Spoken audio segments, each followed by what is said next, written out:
Welcome to Functional Minds Podcast. This podcast is going to be a fun interpretation on mindset in fitness, where over the podcast we'll be inviting professionals in their field to come in and talk about what it takes to be at the top of their level and what mindset they have around that.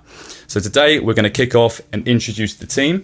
So we've got Billy, head coach of Ryan Fit Hub, and we've got Josh, who is our sports rehabilitation therapist. So Josh, if you want to kick off, who are you? Hi everyone, so my name's Josh Steggles. Hi Josh. And I graduated from St Mary's University in 2020. I did sports rehabilitation as a course, and then straight from that set up my own business, JS Sports Rehab. And then I joined the gym April last year. Yeah, you did, yeah. Just as we were coming out of like the lockdowns, which has been fun.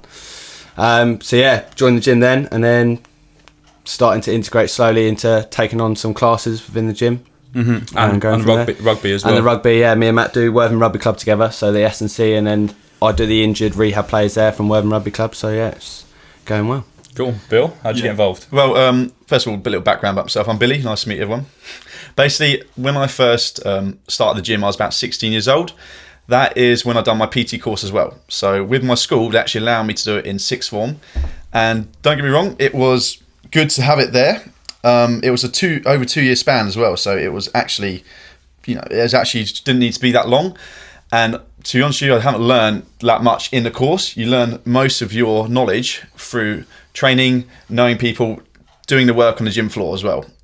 So first of all, I done the course there, and then I went into a couple of other little jobs like Tesco's, the usual bit. I was going out a lot, I must admit, a fair bit in my, let's say early 20s, and then I found a job, commercial gym, NG Fitness in Bognor Regis, which is a great way to get my knowledge, meet a hell of a lot of people, get confident. I had to do so many classes. I had to do spin classes, hip classes, you name it, I done it, which before I got into that role was very scary and a very daunting factor. But as soon as you get in there, it's one of those things where you have to dive straight in for it and just go for it. I was so scared. I remember before I had my first spin class, like setting up, getting all the bikes in front of me, setting up my bike, working out what playlists I was going to have, just taking all the stabilizers off. Yeah, taking stabilizers. Yeah, just all the background. Like, there's so much to it than meets the eye, and it is very daunting. But once you do it a couple of times, it comes like second nature. And long story short, I was at Energy for about a year, a bit longer. Lockdown happened. After lockdown, I saw Matt advertise a job here, so I actually messaged him. I didn't know Matt personally. I've met him a few times out in the vestry. saw him wear a couple of turtlenecks, so it says it. I don't say anything else. This guy has a turtleneck. I don't know what that counts as, but let's not talk about the outfits. No, but so I didn't really actually know Matt personally, but I saw him advertise the role. So I dropped him a message, just say, look, what it's about, and we had a meeting. I think it was like the same week actually. Straight away in Costa, we had a meeting in Costa. We were pretty desperate at the time. Yeah, you can see. Yeah, well, you hired me, so you must have been desperate. Yeah, but I met Matt, and we got kicked off straight away. Really, we're almost best friends, really, aren't we? To be fair, we kicked off really well. I actually joined at a really hard time because it was just still lockdown, so we were training one-to-one clients, just say outside the gym, not indoors, and it was freezing. Like, I don't know if everyone remembers the first bit of lockdown, but it was actually bolting out there, and we were doing it out in the snow, in the ice, different location, just so people still got that feel of training and still had, a place to train, should we say, and work with. So, and then we've progressed there since I've known Matt here. I've been caning gym with Matt. We've been working so hard to do any outreach, training people, you name it, we've been doing it. And we're here now, really. We just keep pushing it every day, 6 days a week I'm here roughly, and we just, Yeah, that's how I fell into the job. Here, really. I fell into the job now, and now it's just a lifestyle, should we say? Yeah. Sounds good. So to give you a background on myself, so obviously I'm Matt. I own Ryan Fit Hub. So I started off personal training probably about 6 years. Self-employed has been 5 years now. And then since then, my background's kind of been from working in different, I wouldn't say commercial gyms, but working in different gyms in the local area and building up a client base, around the Chichester area and Littlehampton. Fortunately enough, building up, a great community, which I've been able to take them with me. Working from gym to gym. Eventually, I took the plunge to open my own facility, which is Ryan Fit Hub, which is now where we have a home for these members.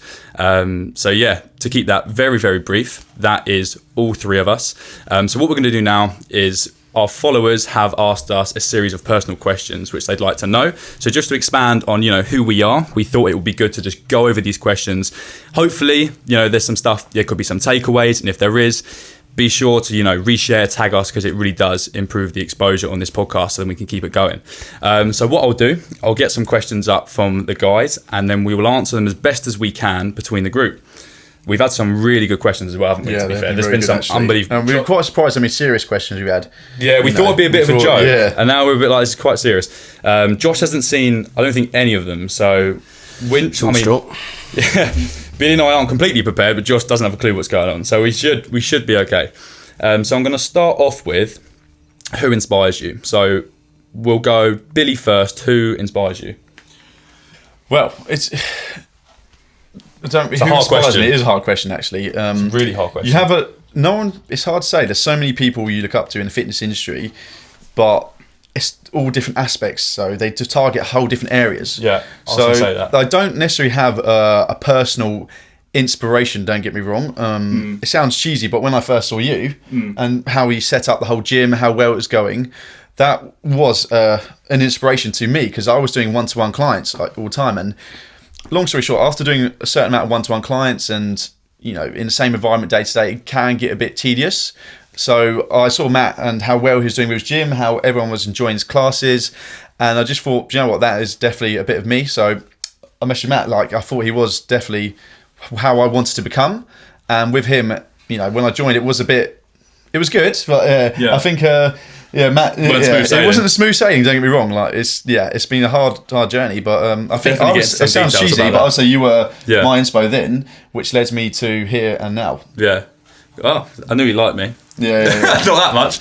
But I would say it's a really hard question, but I would say probably like Billy said, there's different people who inspire you in different ways, different aspects of your life. So I would say, from a fitness point of view, when we went to see the March On boys, they inspired me a lot because I looked into how they run their gym, their community. It's inspiring to see what you can reach. But I would, again, this sounds really cheesy, but I would say the members who come into the gym, they inspire me, the different characters. So you see people come in who are very successful and they will inspire me in different areas, as the other people will come in who are just generally really nice people, which you think, I could probably take a lot away from them individually and input that in that area of my life. So yeah, very, very good question. I can't put a name there, but I would say different people for different aspects of my life, fitness, being with family, just being those different types of people. What would you say, Josh?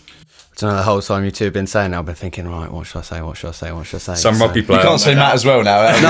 His head he won't be able to fit out the door after that. I'd say it's like part of my course and stuff. You have to do like a lot of hours of placement, and a lot of like the lecturers that would do our courses and stuff. They work with, one of them was working with high levels of like rugby sevens and stuff like that, and like he was quite inspiring at the time. I was always like, definitely want to get into elite sport, do something along his lines. And then I don't know, as soon as I sort of came away from it, I actually realised, because of COVID, I started up my own thing, and I was a bit like, actually, it's not a route that I wanted to go down 100% into. Like, I like doing the bit of it like we do. So he was a bit of inspiration in that sense. So there was like 2 lectures that I sort of took on and was like really inspiring in that sort of field. But then away from like my field, I'd just say, there's a lot of people that you see that come in daily, and like, I get to see a different range of people with injuries. That's a good thing about our business. Yeah. So like even Definitely. From like the old ones, like I think one of my oldest clients is like 78, and like he was quite inspiring. The fact that he was like, well,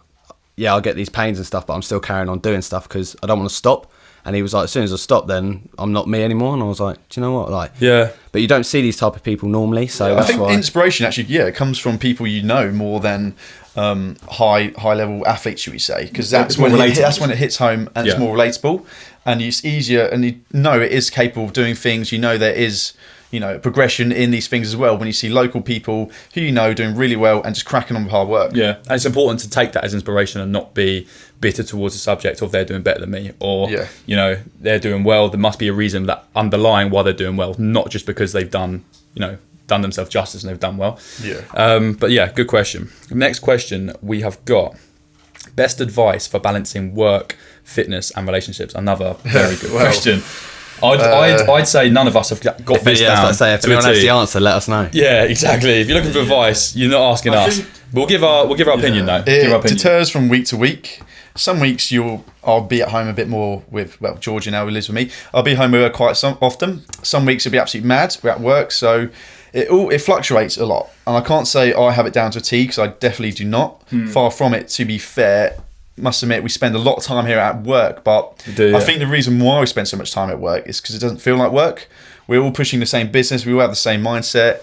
And when we come in, I don't feel like we have to come in. We want to come in, which makes the hell of a difference to work, should we say. It's not even work for us. So that's why we want to be here so much. However, that can kind of contradict being at home enough as well.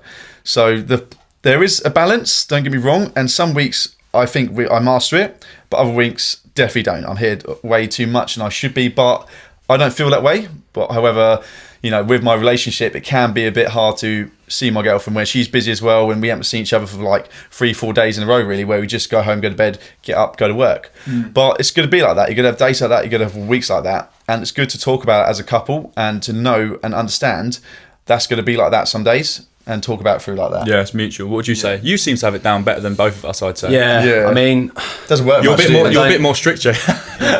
You're a bit stricter with your work life. I try keep the weekends to just having some social time, really, which I'm quite lucky with that I'm able to do, just because often don't get many bookings on Saturday. We all know what social time is, don't we? I think you put that time aside.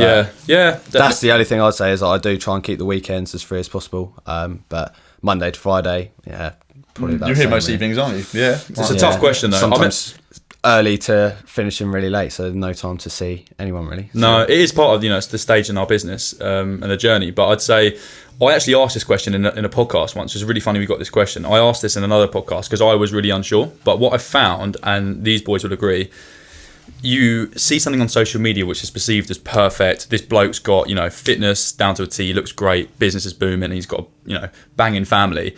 But behind the scenes, it isn't smooth sailing, and you can only pour your energy into certain areas evenly until it gets overloaded. So you can only look so good without your business suffering. You can only pour so much attention to the business without things taking sacrifice, like your social lives and things like that. Things will always take sacrifice. They have just have to learn and prioritise what you to sacrifice. Yeah. So in my opinion, it would be nothing has 100% in everything. You have to find.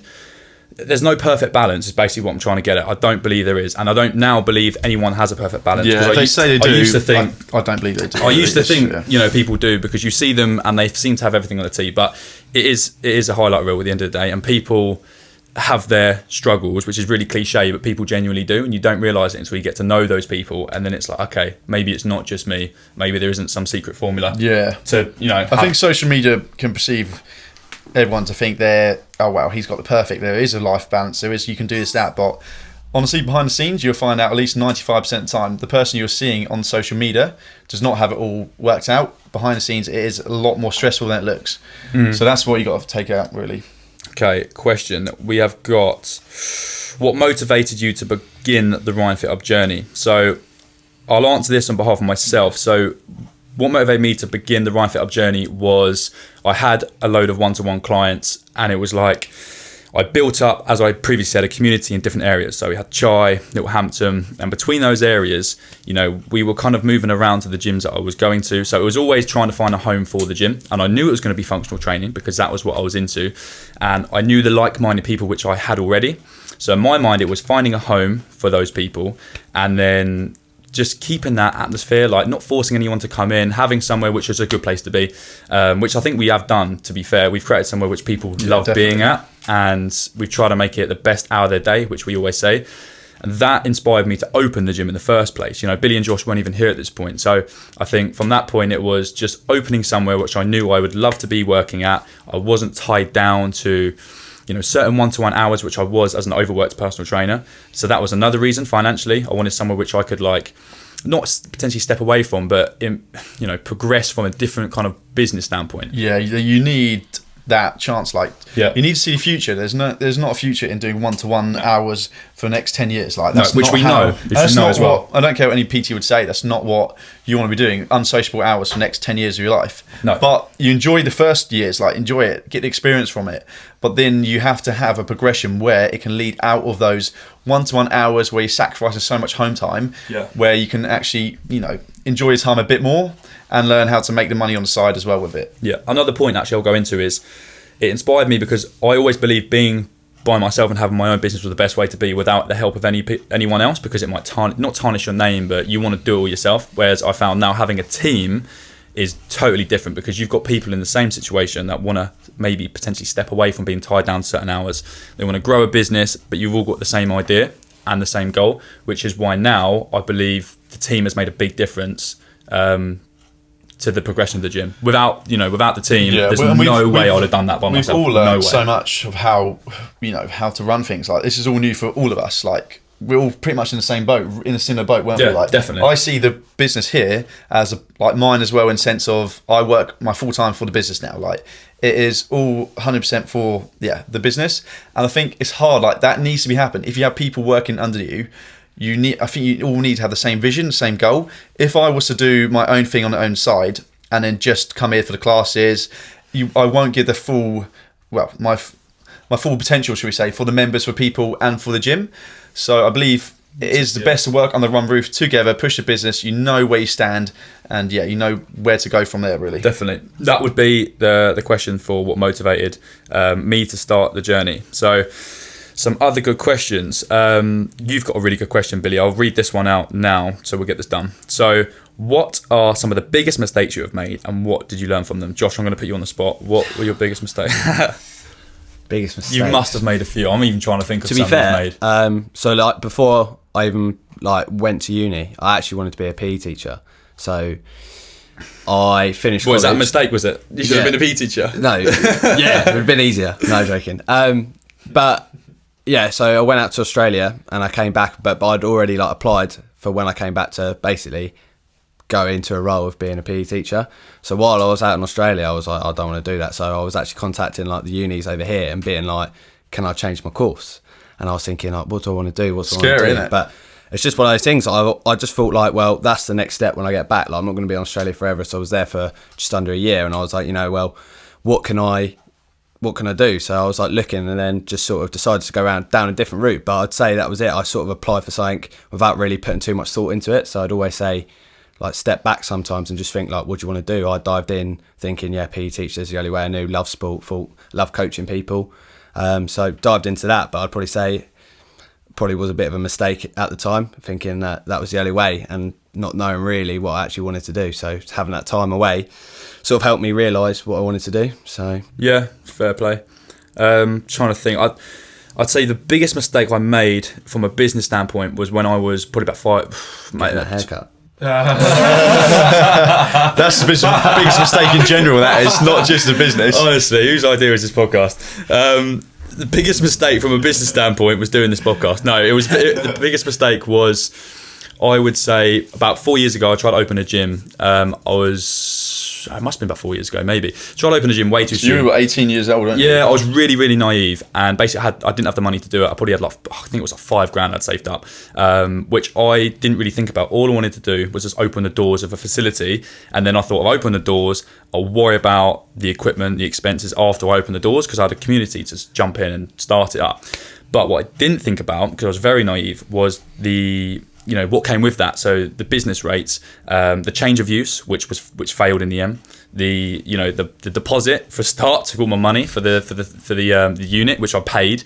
The soliciting fees, all these things, it stitched me up because I spent all my money. Basically the change of use didn't go through, which I paid for, failed. So I lost all my money. So I was in square one, no money, still my clients. That was a big mistake. But that definitely taught me, to relate to this question, to look into this more, educate myself around the topic of more grown-up things. So when we got the unit, I knew the change of use was okay. I had already factored in the expenses for the fees. I was in a better financial position for a start, but this later came down the line, and this served us very well, because about a year ago, we were going to move to Chai. Open up another facility in Chai. And we were really going to jump into it. And I think if I'd adopted that mindset before, we would have done it. We weren't in a financial position to do it. I was only just Billy joined had up just anyway, joined, so and, there's only 3 coaches, wasn't there? we were three of us. So. We were all 3 keen lads trying to open up a gym in Chai. Yeah. We weren't in the position to do so. we However, weren't thinking about the repercussions. no, of it, we weren't. so And just- I had that doubt in my mind. I was like, I've done this before. It's not worth the stress. And the risk versus reward was the risk was too high. Whereas now, opening the facility in Chai, that risk is slightly lower. We're in a better financial position. We've got other people on board, and we've got just a generally better business head and a better business model. So that was another thing. I didn't have a business model back then. It was just open the doors. Will it work? I think it was that like who dares wins mentality, which is, to a certain extent, it's true, but also if it goes wrong, and it definitely goes wrong. But yeah, what was your mistakes, Bill? Well, one man's mistakes, another man's, learning, should we say. So I wouldn't say mistakes, every day's a school day, eh? But I wouldn't say I swear to them as mistakes, just things where you learn to appreciate more how to, tackle situations more and what to do. Like when I was first in energy fitness, it was... because you're solo there, you don't work with other people. Don't get me wrong, they're your friends, you speak to them. The other PTs are there, but however, they are your competition in a sense of. So it's a very strange dynamic where everyone's friends there, but everyone's out there to get their own clients, should we say. And it's good, don't get me wrong, but it's hard to have that confidence as well on your own sometimes. Bear in mind, I just joined that gym. That's my first job there, it was as well. So it's finding the confidence to go speak to people on the gym floor, how to obtain clients, the best way to contact clients and speak to them. And long story short, it is generally, I've learned, I used to take a side step, sit down, just hope clients came to me, which is the biggest mistake you can make. You need to get out there, have the drive, find the clients yourself. Don't get me wrong, you don't have to go up to them and say, do you want personal training? You just need to go Make out. conversation. Yeah, make conversation. Let them know you're there. Let them know, your background. Get to know the people as a person. And then you can progress from there. If they want PT, you can always offer it through the conversation, shall we say. But yeah, the biggest mistake I made, especially for commercial gyms, was definitely just hoping people will come to me. And end of the day, that's not how this industry works. You need to go out and get it. So that is a big mistake for the commercial side of thing. Coming here to more of a, work together as a business side, I think the biggest mistake we made here was trying to juggle so many things at once, trying to do God knows how many things, new facility, new online, this, that. And it's just not foreseeable where we weren't putting our full attention onto one thing. We're spreading it across the whole board. Spreading ourselves very thin. Which means whatever we were trying to do was not have our full attention. The members here wouldn't get the full best class we can deliver because we had the mind elsewhere. God, you name it. There's loads of factors where, we were just trying to do so many things at once. So I think what I've learned now for this year of working here is to try and push a few areas, shall we say, of the gym the best we can to make sure we are the best, in our field, shall we say. Yeah. To be fair, it's a very good point. Yeah, that was true, didn't it? We spread ourselves way too thin. So now try and do a bit of everything, and then there's no reason to overwhelm ourselves that much. I've got a good question too. So I've got a really good question actually. It says, it's obviously you a bit to all of us. How to create a well-established name within the industry / local area? I thought about that, and I've got a point which is so basic, but in my opinion, it's so true, and it's just the image of the brand. Like when I started Ryan Fitness, the R was that's what you would associate Ryan Fitness with, the R. But a lot of coaches within that time when I was doing personal training, the competition, they were changing their brand so regularly, they were changing their name so regularly, and it just weakens the brand. Like when I got Ryan Fit Hub, the most important thing was keep that logo, whether it was white, black, blue, you name it. People would see the R and think Ryan Fitness or Ryan Fit Hub. That strengthens the brand massively. And if you've got a really weak brand image, in my opinion, it doesn't help. So in a local area, if you want people to see something, they shouldn't even have to see the name of the company or the business. They see that, they are, and they think that's the gym. Wherever you post on social media, the logo needs to be there. It just needs to be it's brand always image. attentive so you Personally, can relate to it. People would wear merchandise. They go out in, Chai or something. I get a message. None of the branding had any words on it. It was just the R. And, it could be anything. The R could mean anything, but it would be, I saw someone eat the top today. And that helped. It's a good feeling, wasn't it? You said, yeah. It is. And do you know what? It's really funny because that logo came about when I was 17 in sixth form. I think I was been 17 in sixth form. I went on Fiverr.com. I paid £5, and then what I did, right? So bad. Honestly, you can generally you can pay more than £5 for some of these things. So anyway, this won't surprise any of you two. Paid it, right? £5. Got the image, screenshotted it, edited it out, took it, didn't pay him.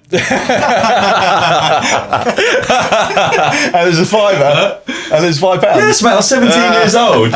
If you watch it, Doing paper around then. he'll give you his £5 back now. So Yeah, one day. Anyway, that doesn't surprise still me, actually, copyrighted to it. be fair. It's still copyrighted. I'm not an idiot. And that's how it started. We cut that bit, yeah. But generally, like since then, it's really weird. Not even being arrogant. Like I've always looked at it and thought, do you know what? Actually, it's quite a nice, brand image. I've never got bored of it and thought we'll change it. We'll switch it up a bit. Yes, we've had a play on words for certain stuff, but for that question, I think brand image is really important because if someone doesn't associate something with your name, you've got no help. No hope, basically. Yeah, I think what Matt says as well. Like within, especially this industry as well. Like there's so many competition. There's so many PTs, upcoming coaches, online coaches, just trying to make it in the industry. And the thing is, what people don't know, there is enough clientele for all of us, everyone.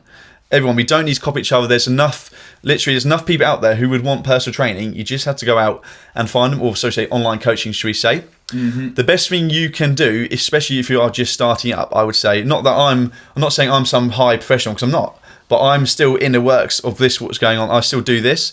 It's just every day, social media, just keep posting things, branding, no matter what. Some days you won't get any engagement. Don't worry. Next day, do another post. Mm-hmm. Eventually, this will compound over time. So you'll start, say, even the first 10 posts, you may not you get 1 or 2 likes, you say, and then eventually you get more followers. Say, even if it's 1 follower a week, 2 next week will be an extra 2. Next week maybe an extra 3 followers. It gets more and more over time. So what I'm saying, don't get deconfident or don't feel like you've lost stupid expectations. Don't feel like you're not going anywhere, because no matter everything you do is towards your journey, and it will help no matter how you're doing it. So that's what I'd say. Just don't worry about if you're not getting loads of engagement or anything. Just keep it coming.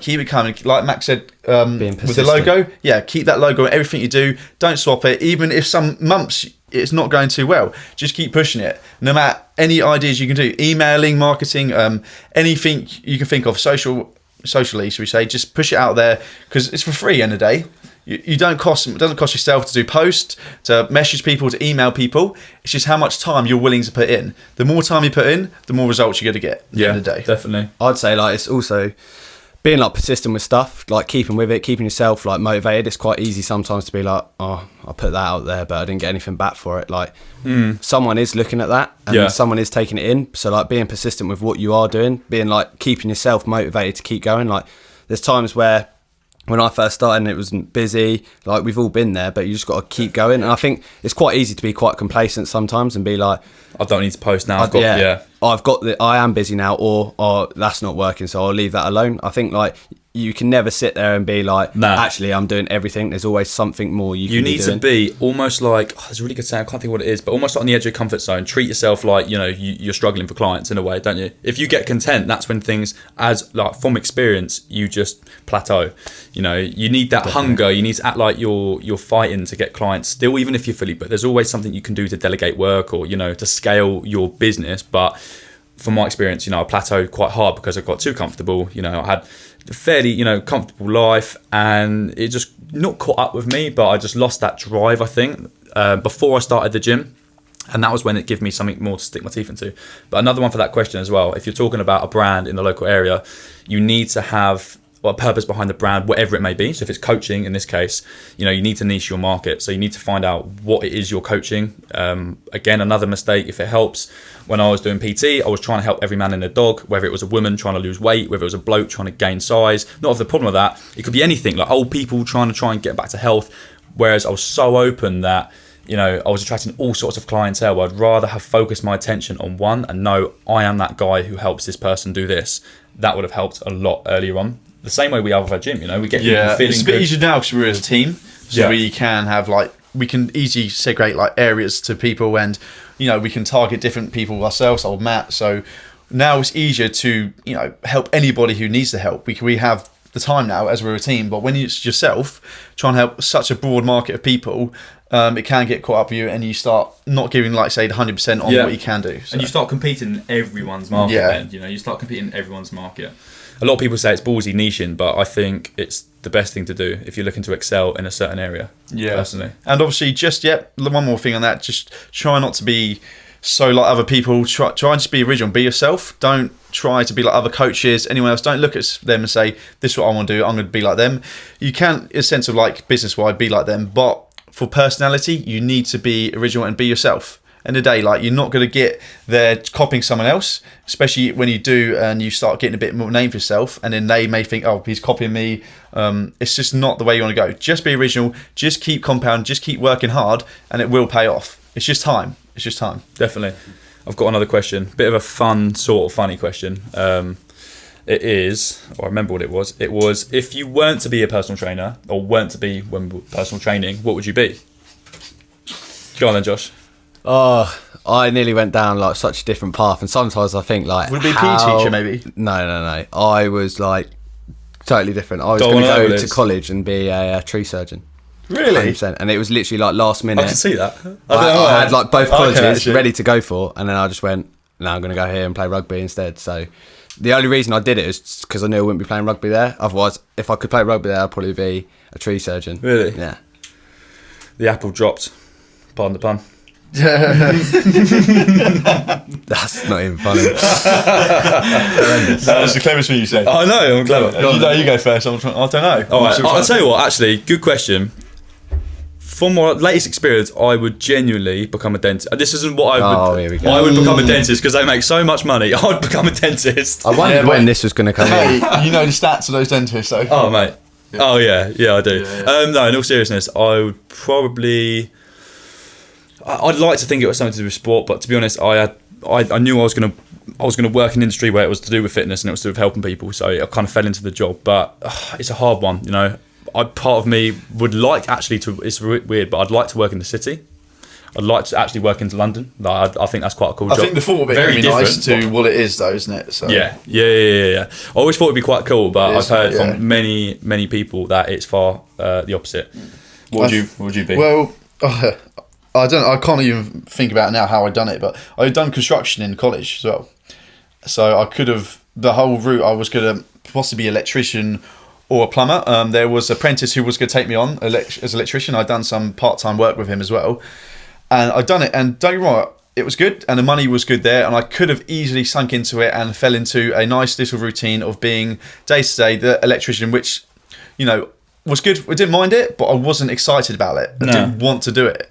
And I could have so easily done it. Like, it was all laid out for me. My dad wanted me to do it. The person liked me, having me on board. We could have just worked from there.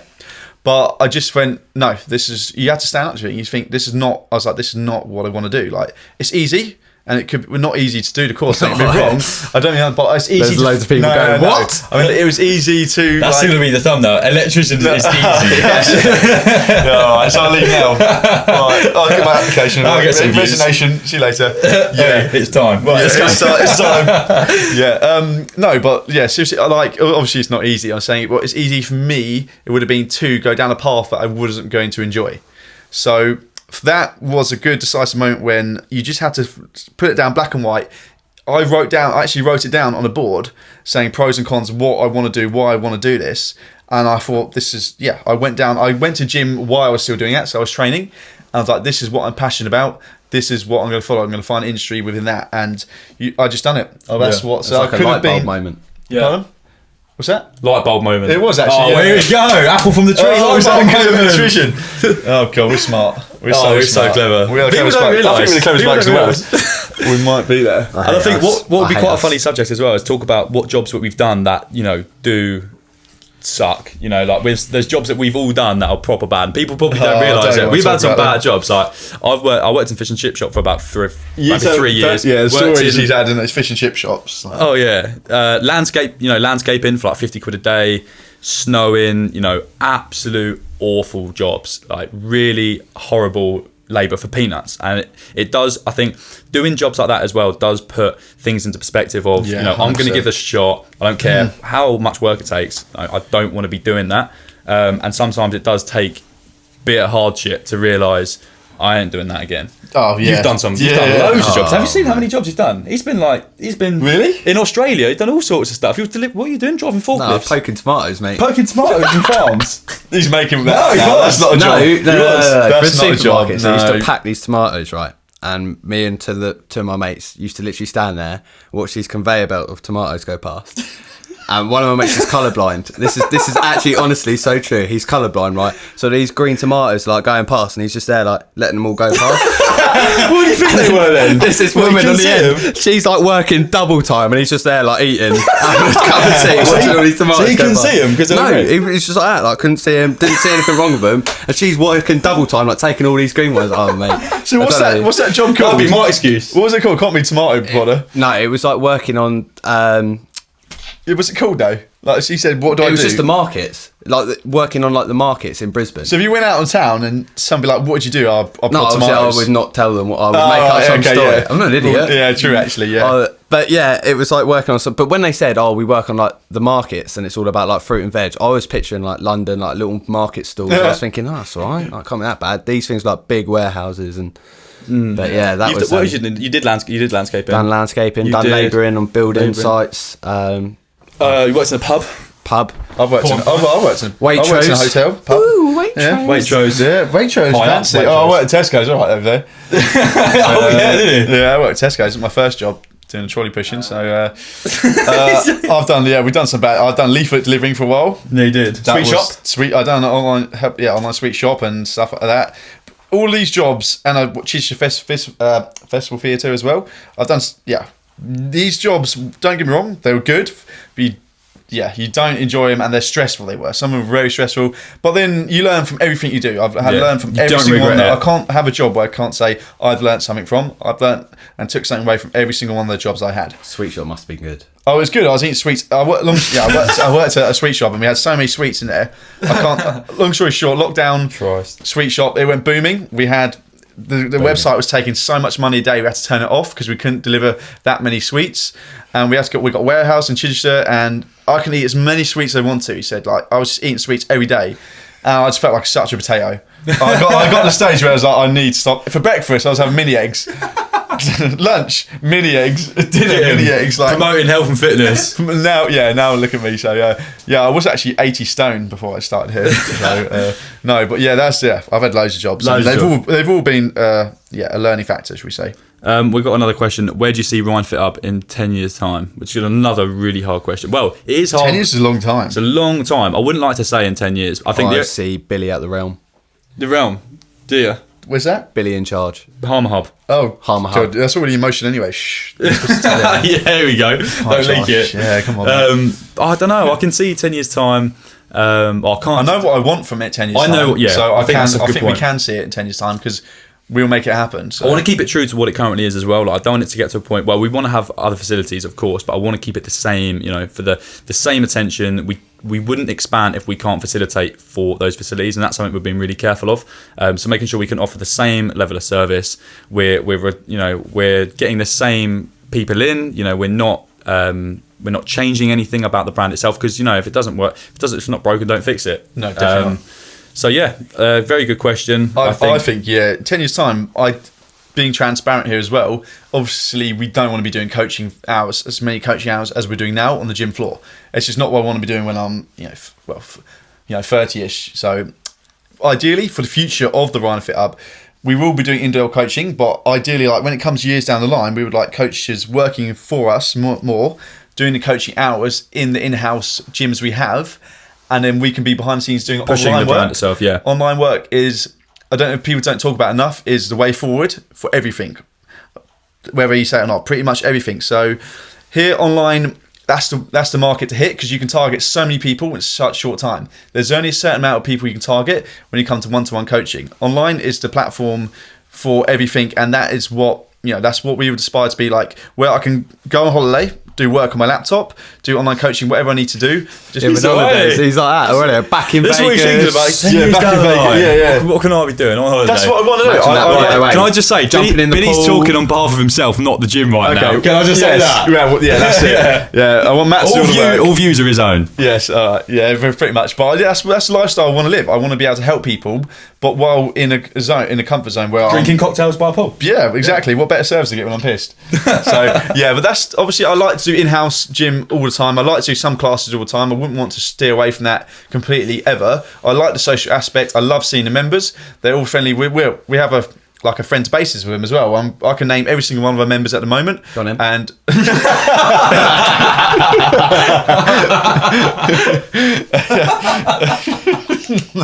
yeah, okay, but yeah, so I can name all, and don't get me wrong, like it's good at the moment, but for the long term, like I said before, you want to start deducting the in-house hours when transferring it to online. That's the future I see the Ryan Fit Up as. Still a trademark in the one-to-one industry and into the group coaching industry.